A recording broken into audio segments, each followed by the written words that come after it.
Povo de Deus, povo abençoado do Senhor, graça e paz, meus irmãos, sejam bem-vindos ao nosso encontro semanal. Estamos falando sobre os heróis do Novo Testamento e hoje nós vamos falar sobre um cara extraordinário, sabe?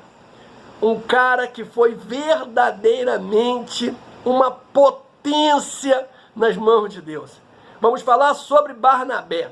O título da nossa lição de hoje é Barnabé, filho da consolação. Então abra aí a sua Bíblia, puxa para perto o cafezinho, que com certeza, meu irmão, você vai aprender muito através da vida desse grande homem de Deus. O nosso texto bíblico, irmãos, está em Atos 4, 36 e 37, Atos 9, 27 e 28 e Atos 11, do 22 ao 26. Atos 4, a partir do 36, diz assim: Então José, cognominado pelos apóstolos Barnabé, que traduzido é filho da consolação, levita, natural de Chipre, possuindo uma herdade, vendeu-a e trouxe o preço e o depositou aos pés dos apóstolos. Agora pula aí para o capítulo 9,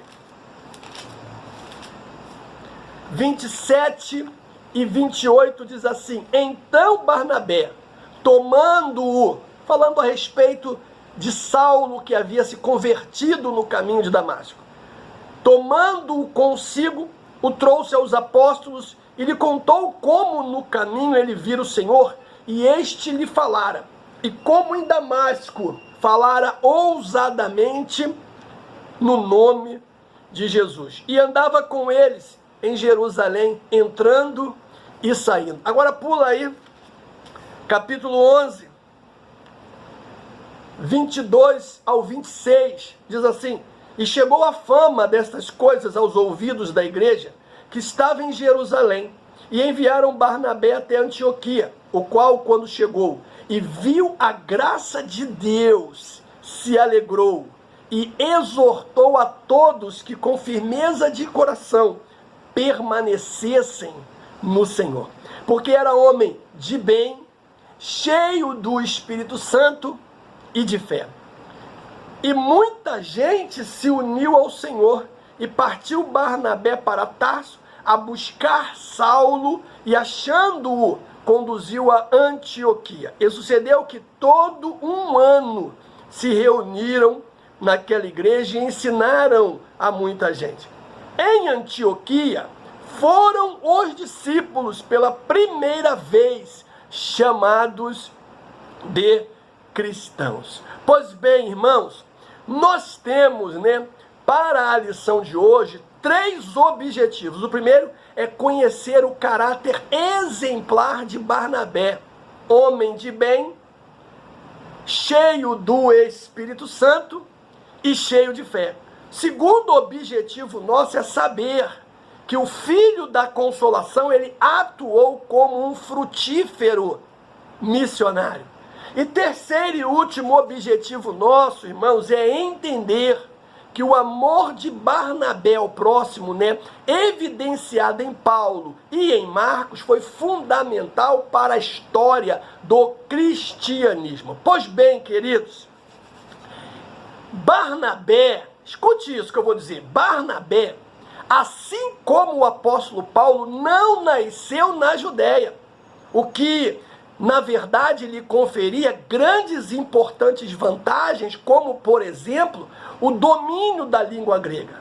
Sem o que, vamos aí combinar, certamente pouco poderia fazer na Ásia Menor e na maioria das regiões do Império Romano onde viajava. Além disso, irmãos, o fato dele ser cipriota provavelmente fez diminuir o preconceito dos pagãos. Conforme nós vamos observar aí no decurso desta lição, o filho da consolação, ele sofria as mesmas pressões ministeriais e pessoais a que todos estão sujeitos, né? E isso nós encontramos, essa verdade de que Barnabé sofria as mesmas pressões ministeriais e pessoais, como qualquer um de nós, é em Gálatas capítulo 2, versículo 11 em diante, que diz assim, ó: e chegando Pedro a Antioquia, lhe resisti na cara, porque era repreensível, porque antes que alguns tivessem chegado da parte de Tiago, comia com os gentios, mas depois que chegaram, se foi retirando e se apartou deles, temendo os que eram da circuncisão. E os outros judeus também dissimulavam com ele. Olha que coisa, irmãos. De maneira que até Barnabé se deixou levar pela sua dissimulação. Esse texto aqui, ele é emblemático, sabe por quê? Porque você vai ver, né, o apóstolo Paulo, recém-convertido ao cristianismo, chamando a atenção do experiente Pedro. É isso aí mesmo que você ouviu. O novo convertido chamando a atenção do crente mais antigo. E por quê? Porque quando Pedro estava com os gentios, ele queria ser um com os gentios. E quando ele estava com os judeus, ele queria ser um com os judeus. Então Paulo, vendo essa dicotomia, essa coisa horrível, né, que ele, com certeza absoluta, identificou como hipocrisia, ele chama Pedro à responsabilidade, né?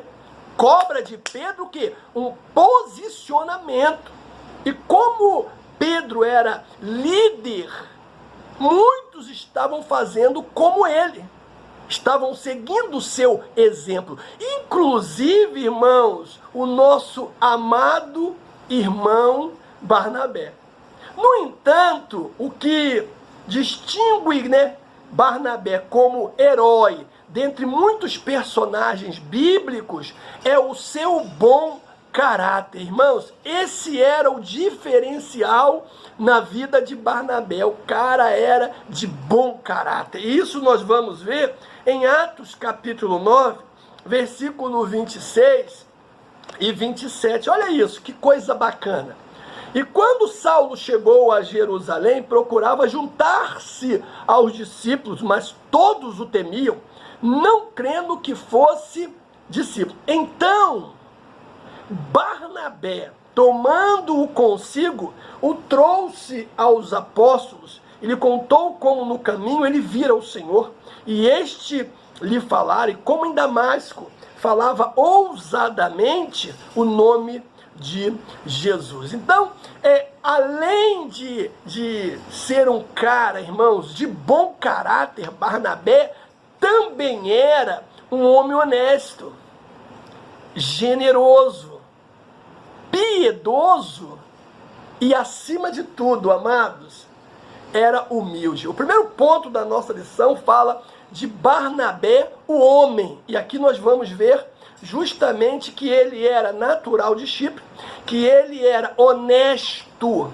e generoso, que ele era, irmãos, piedoso e que ele tinha essa característica, né, que não pode faltar a nenhum de nós, que é a humildade. Amados, Alexandre, né, ou Clemente de Alexandria, né, um dos pais da igreja, ele vai nos informar que Barnabé fez parte do grupo dos 70 discípulos enviados por Jesus para fazer um trabalho específico de evangelização.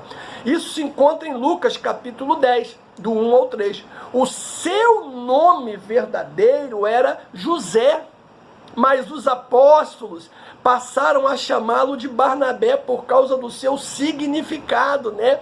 Filho da consolação. Não por acaso, seu ministério ele é pontuado, irmãos, por ações de encorajamento aos crentes, aos cristãos. É como nós lemos aí no capítulo 11, o versículo 23. Olha que coisa linda, irmãos. Nós precisamos seguir o exemplo de Barnabé. Olha o que ele diz aqui. O qual, quando chegou e viu a graça de Deus, caramba, ele se alegrou e exortou a todos que com firmeza de coração permanecessem no Senhor. Que coisa linda, amados! Que coisa maravilhosa! Uma característica visível a todos. Barnabé era um homem que gostava, que tinha prazer em encorajar os crentes. Encorajar a quê? A permanecer no Senhor. Por isso os apóstolos, né, deixaram de chamá-lo de José e começaram a chamá-lo de Barnabé, o filho da consolação. Outra coisa é que ele era natural de Chipre. Barnabé era cipriota, irmãos, oriundo de uma família judia da classe sacerdotal, como está em Atos capítulo 4, versículo 36. Então José, cognominado pelos apóstolos Barnabé, que traduzido é filho da consolação, levita, natural de Chipre.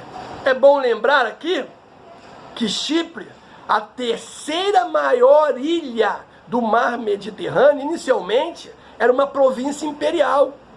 No entanto, irmãos, a partir de 22 ali, antes de Cristo, tornou-se uma província senatorial e por esse motivo passou a ser comandado por um procônsul. Procônsul era, na verdade, um representante do Senado romano. Como verificaremos adiante, quando o apóstolo Paulo e Barnabé, irmão, chegaram a essa cidade, né, a Chipre, cerca ali de 47 depois de Cristo, foi o procônsul Sérgio que o saudou, né, ou que saudou o apóstolo Paulo. Isso está em Atos, capítulo de número 13, nós podemos correr lá rapidinho para confirmar versículo 7, olha aí, ó. O qual estava com o procônsul Sérgio Paulo, varão prudente, este chamando a si Barnabé e Saulo, procurava ouvir a palavra do Senhor. Aleluia! Que coisa linda, irmãos! Que coisa maravilhosa! Agora, temos que ter em mente também, né, que o Império Romano, ou no Império Romano, havia dois tipos de província: a senatorial e a imperial. Então, vamos aqui trabalhar esses dois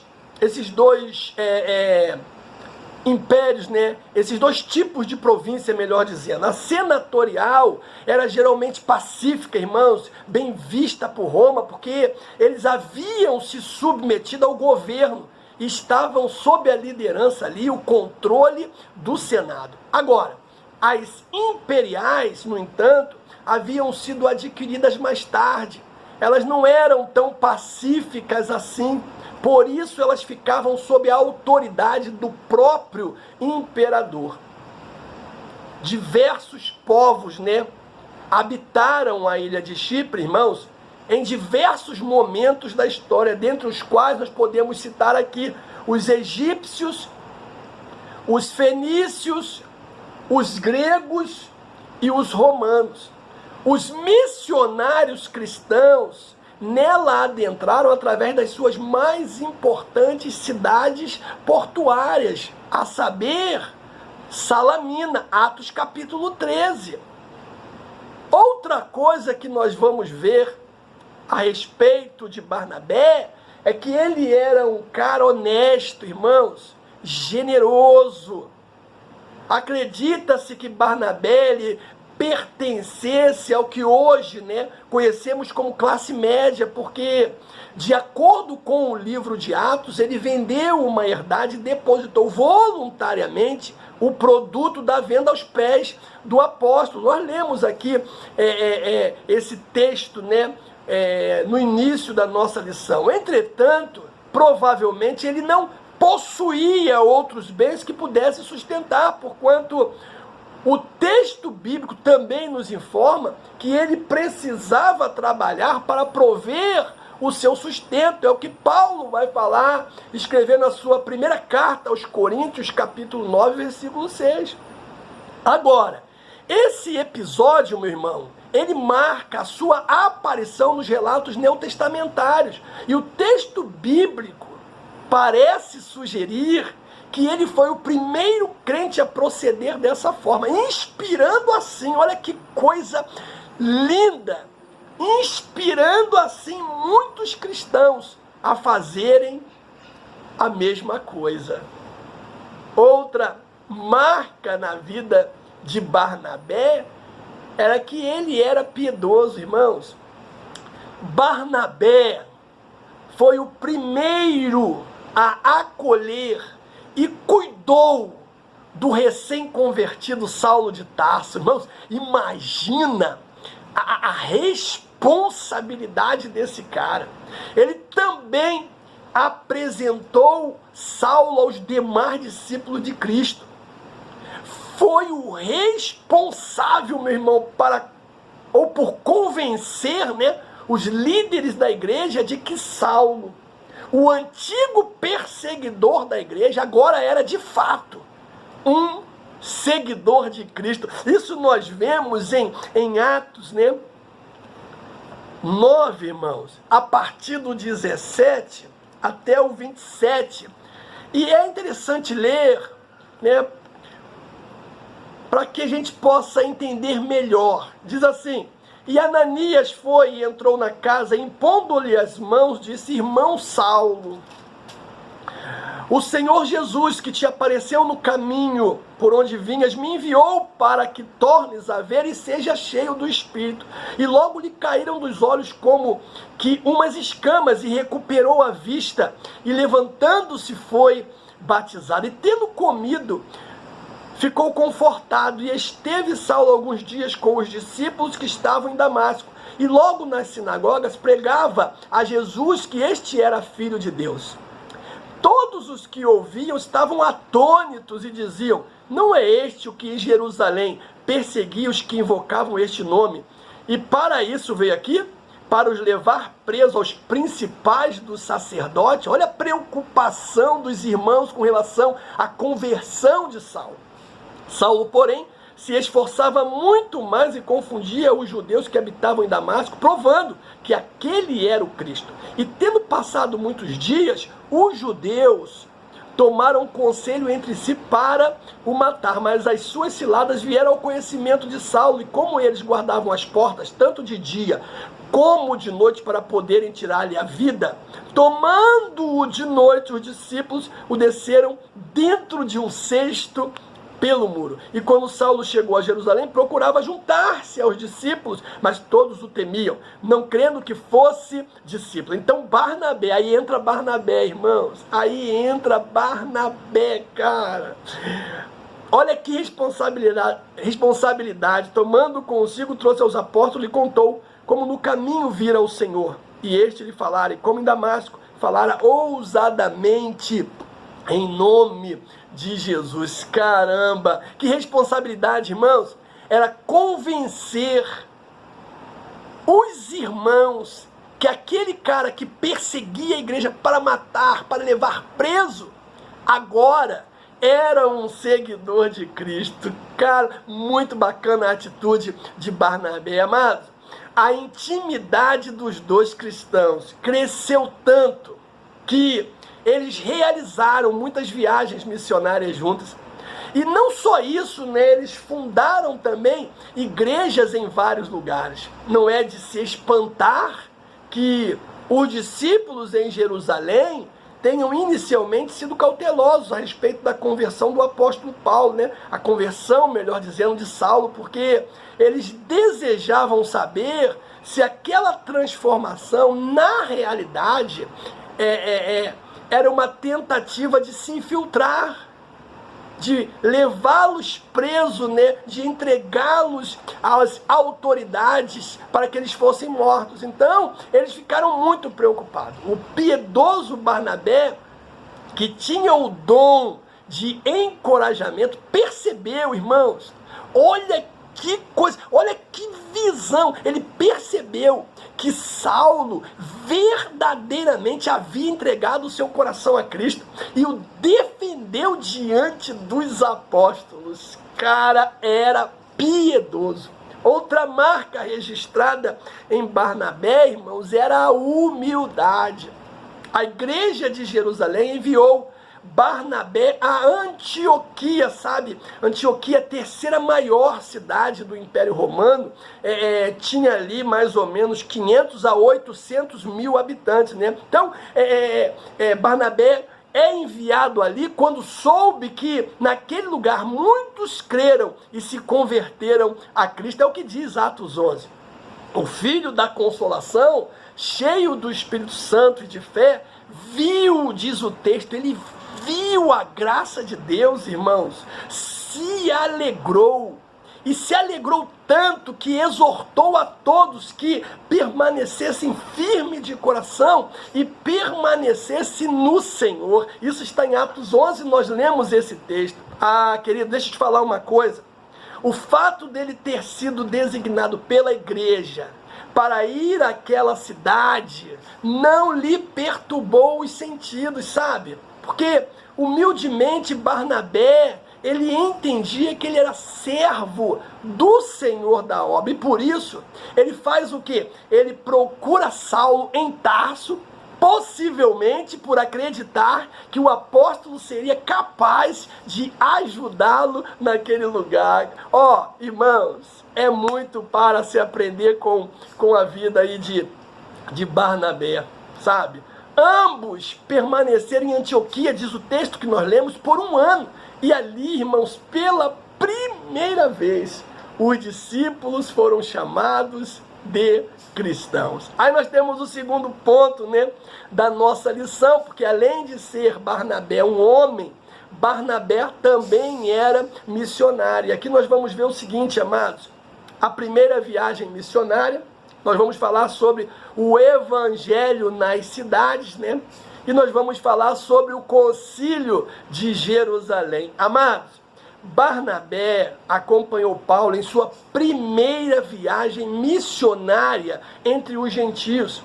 Partindo ali da igreja de Antioquia, eles foram para Chipre, como diz Atos 13, né? E depois foram para as cidades da Galácia, na Ásia Menor, que resultou no estabelecimento ali de várias comunidades cristãs. As sinagogas judaicas, né, dessas cidades, elas serviram como plataforma para a pregação do evangelho.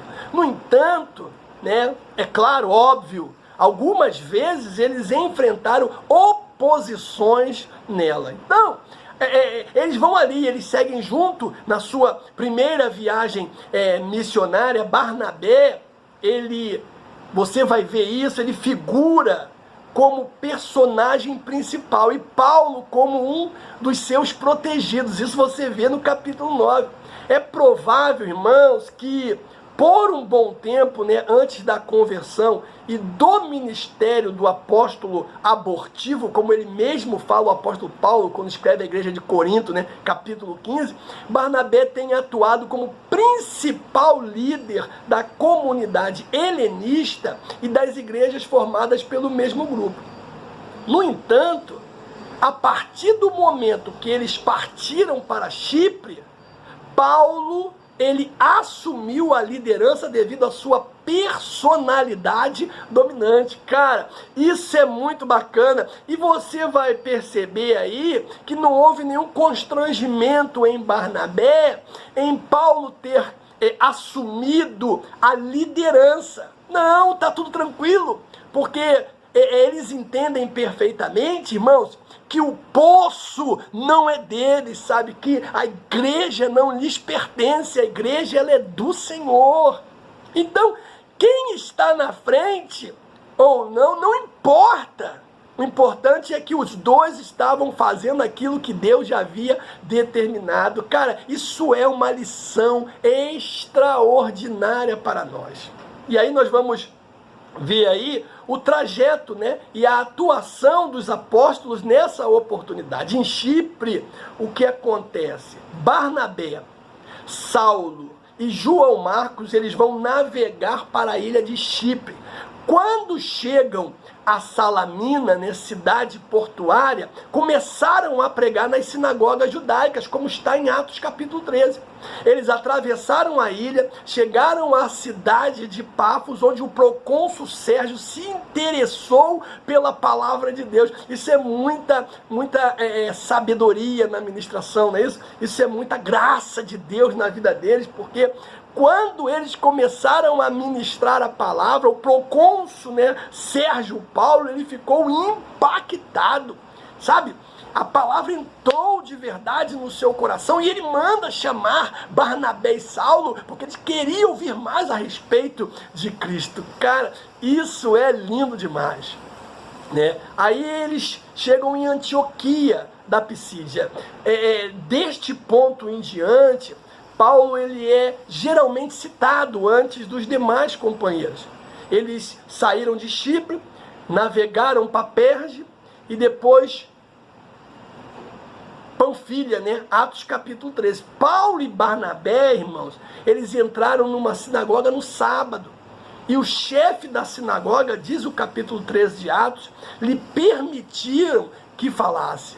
E ele aproveita a oportunidade, ele não pode deixar passar essa oportunidade. Então, Paulo e Barnabé pregaram o evangelho mostrando que Deus, ele tinha cumprido a promessa do Antigo Testamento. Irmãos, leia o capítulo 13 de Atos. Cara, é um capítulo poderosíssimo. Então, só para lembrar, eles se juntam ali para fazer a primeira viagem missionária, começam a pregar o evangelho, né? Antioquia, vão para as outras cidades. Aí os judeus começam a ficar como? Ficar preocupado, porque a Bíblia vai dizer que a multidão já estava seguindo os caras, e eles ficam revoltados com o apóstolo Paulo e começam a rejeitar o apóstolo Paulo, a sua mensagem e Barnabé. Ou seja, motivados os judeus por inveja, irmãos, começaram a contradizer a palavra de Paulo e Barnabé. Ainda estou no capítulo 13 de Atos. Por causa da rejeição da palavra por parte dos judeus, Paulo e Barnabé começaram a pregar aos gentios, e muitos deles aceitaram a palavra da salvação. E aí eu vejo, irmão, sabe o quê? A soberana vontade de Deus, sabe? Porque se eles não fossem rejeitados pelos judeus, eles iam continuar pregando para os judeus.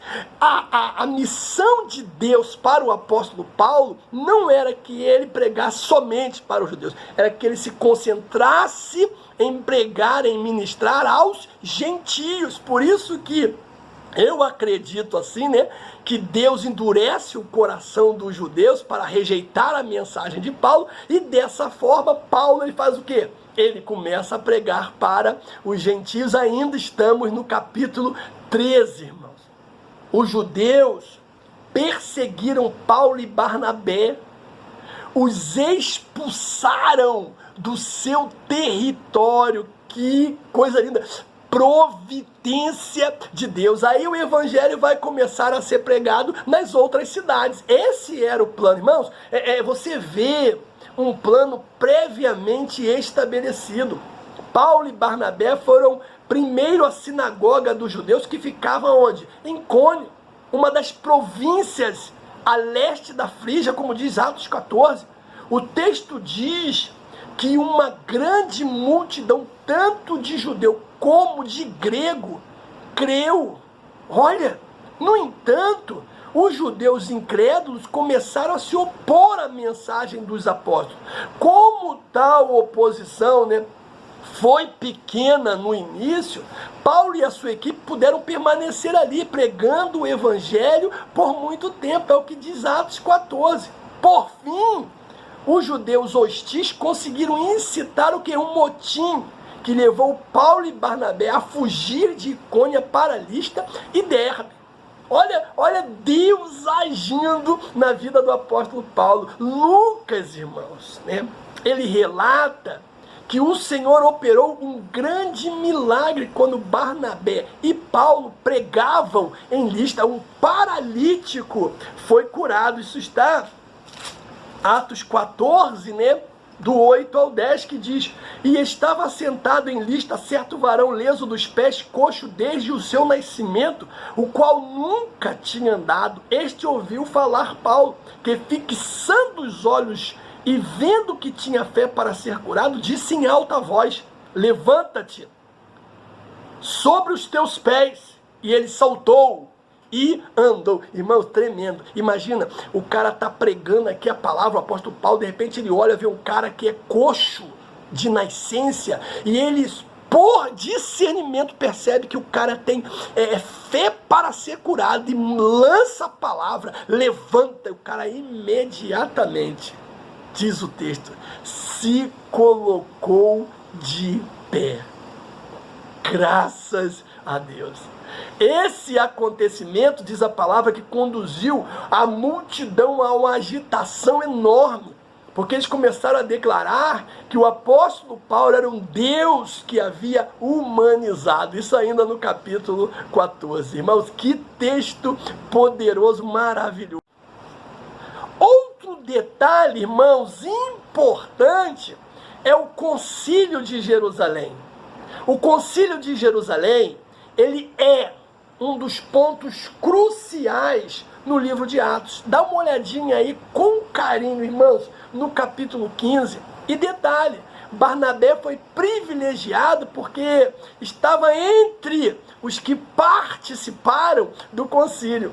Você tem que lembrar que no começo, a igreja ela era composta praticamente de judeus convertidos, né? Aqueles que haviam sido circuncidados segundo a lei do Antigo Testamento. O tema da discussão desse concílio foi a posição dos judeus em relação à aceitação dos gentios cristãos como membro da igreja.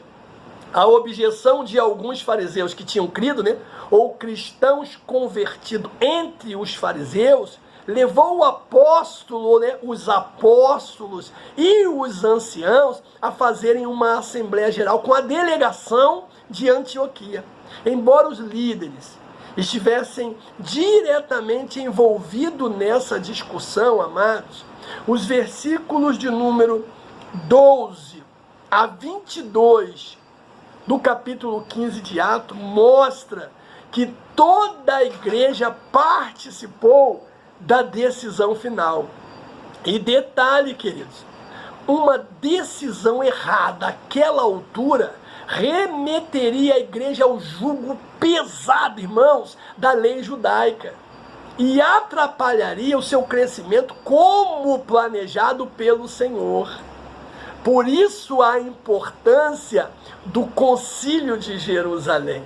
Aí nós temos o terceiro ponto da nossa lição, porque além de Barnabé ser homem, além de Barnabé, né, ser um grande, poderoso missionário, Barnabé, irmãos, também era companheiro. Foi companheiro de Paulo e foi companheiro de Marcos. Se você analisar aí o contexto, né, de Gálatas, capítulo 2, do 1 ao 13, você vai perceber que Barnabé e Paulo tinham personalidades bastante distintas, irmãos. Isso aqui é o ponto, sabe?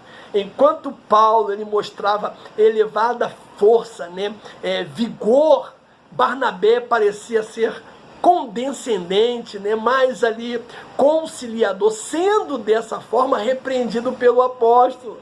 No entanto, irmãos, companheirismo era uma característica irrevogável do caráter de Barnabé.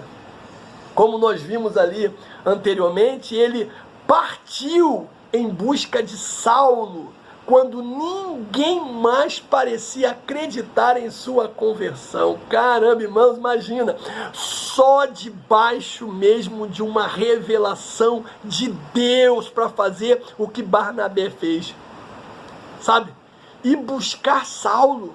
O cara tinha a missão de perseguir os cristãos, de matar os cristãos, de levar os cristãos presos. Ele tinha pouco tempo de convertido.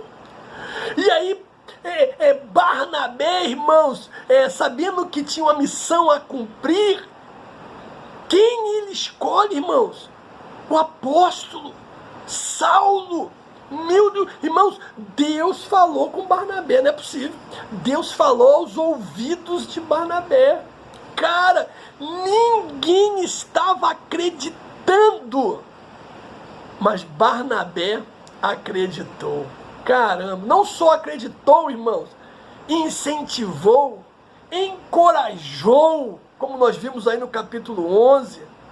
Caramba, que coisa linda, sabe, irmãos? Depois, ambos passaram a desempenhar inúmeras tarefas, irmãos, evangelísticas e implantaram várias igrejas juntos. Caramba, só sendo companheiro. Infelizmente, né, irmãos, os companheiros, eles se desentenderam seriamente a respeito de um jovem chamado João Marcos, que era parente de Barnabé. Isso ainda está no capítulo 15, né, de Atos dos Apóstolos.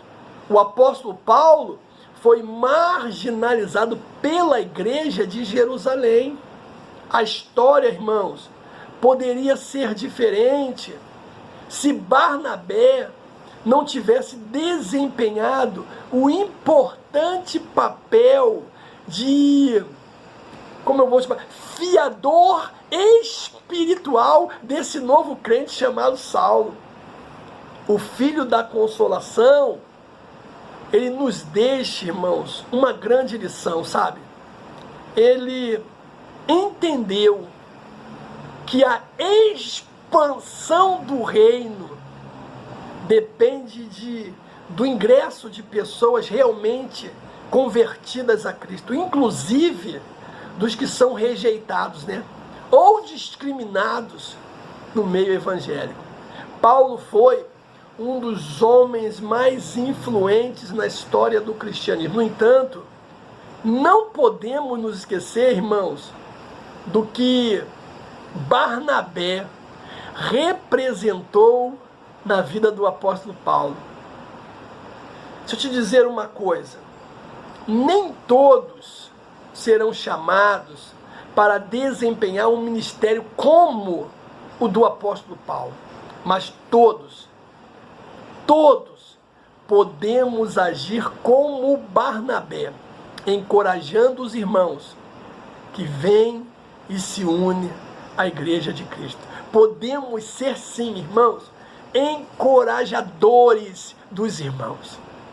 E também, né, foi companheiro de Marcos também. João Marcos, ele, como eu acabei de falar, ele era um parente próximo de Barnabé. Se você for em Colossenses capítulo 4, você vai ver isso. O texto bíblico nos informa que ele esteve junto dos apóstolos, né, na igreja de Antioquia. Em determinado momento, contudo, Marcos, ele voltou para Jerusalém. Apesar de não sabermos, né, exatamente o que motivou a agir daquela maneira, provavelmente sua atitude estava relacionada a algum fato de que Paulo, ele discordava. Lucas não aponta, e eu acho também isso fantástico em Lucas, ele não aponta quem foi o culpado por tal discórdia, sabe? Ele não fala quem foi. O filho da consolação não permitiu que aquela situação se tornasse um problema para a igreja, irmãos. Cara, isso é fantástico. Apesar do forte elo, né, que estabelecera com Paulo no decorrer da sua trajetória, Barnabé decidiu permanecer ao lado de Marcos, retomando com ele a sua cidade natal, né? Eles voltaram para a sua cidade, Chipre. À medida que o tempo ia passando, João Marcos, ele provava o seu valor. Podemos até inferir que Paulo o observava de longe, irmãos. Porque mais tarde, você vai lembrar disso, o apóstolo faz essa notável solicitação a Timóteo, né? Toma Marcos, traz ele contigo, porque ele é muito útil para o ministério. Companheiraço, né? Barnabé, irmãos, ele realmente era um cara extraordinário. Eu quero concluir a lição dizendo o seguinte, irmãos. O grande legado de Barnabé à igreja é justamente o seu caráter, né? Ele enxergava o potencial das pessoas e dedicava-se a recrutar e treinar novos obreiros. Faríamos bem em receber o encorajamento, né, do Filho da Consolação, porque desperdiçamos um tempo precioso da vida adotando comportamentos inconstantes enquanto ao crer e ao fazer. Tiago fala isso, né? No capítulo 1, a partir do versículo de número 6. Aprendemos, pois, com o homem da fé que encorajava seus companheiros de ministério e buscava, irmãos, constantemente a direção do Espírito Santo. Sabe? Que Deus, ele nos abençoe no nome de Jesus.